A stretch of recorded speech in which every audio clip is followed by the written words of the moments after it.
Hello दोस्तों, अस्सलाम वालेकुम और welcome back to Rise everyday.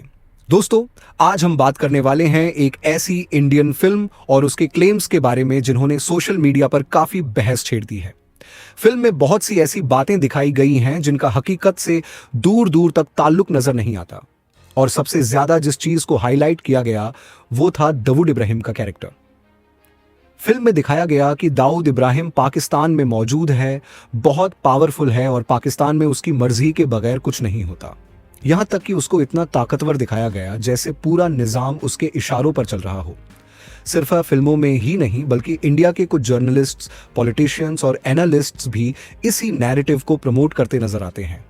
ऐसी बातें इतने कॉन्फिडेंस के साथ बोली जाती हैं कि आम लोग भी धीरे धीरे उन्हें सच समझने लगते हैं।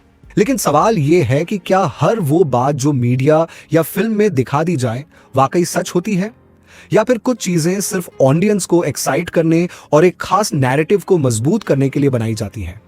दोस्तों, दाऊद इब्राहिम मुंबई का एक मशहूर गैंगस्टर था जिसका नाम डी कंपनी के साथ जोड़ा जाता है। 1980 के दौर में उस पर कई इल्जामात लगे और फिर वो इंडिया छोड़कर दुबई चला गया। कहा जाता है कि उसके ताल्लुकात इंडिया के कुछ पावरफुल लोगों से भी थे और इसी सपोर्ट की वजह से उसका निकलना मुमकिन हुआ। लेकिन 1993 के मुंबई ब्लास्ट्स के बाद दाऊद इब्राहिम इंडिया का मोस्ट वांटेड आदमी बन गया। इन धमाकों में कई बेगुनाह लोग मारे गए और इसका इल्जाम दाऊद पर लगाया गया। इसके बाद उसकी तलाश शुरू हुई, लेकिन वो कभी ओपनली सामने नहीं आया। यहां एक बहुत इंटरेस्टिंग बात यह है कि इंडिया के मशहूर लॉयर राम जेठमलानी ने एक इंटरव्यू में क्लेम किया था कि दाऊद इंडिया वापस आकर फेयर ट्रायल चाहता था, लेकिन उसकी कुछ कंडीशंस थीं। कहा जाता है कि उसकी ऑफर को रिजेक्ट कर दिया गया। इस पॉइंट पर बहुत से लोग सवाल उठाते हैं कि अगर एक मोस्ट वांटेड आदमी खुद वापस आना चाहता था तो उस वक्त क्या स्ट्रेटजी होनी चाहिए थी और असल में किन लोगों को खौफ था। इसके बाद धीरे धीरे इंडिया की तरफ से पाकिस्तान पर इल्जाम लगाया जाने लगा कि दाऊद इब्राहिम कराची में छुपा हुआ है और उसको प्रोटेक्शन दी जा रही है।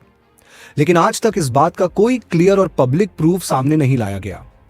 इस टॉपिक को मीडिया, डिबेट्स और फिल्मों में बार बार यूज किया गया और फिर इसी नैरेटिव को एंटरटेनमेंट इंडस्ट्री ने भी कैश करना शुरू कर दिया।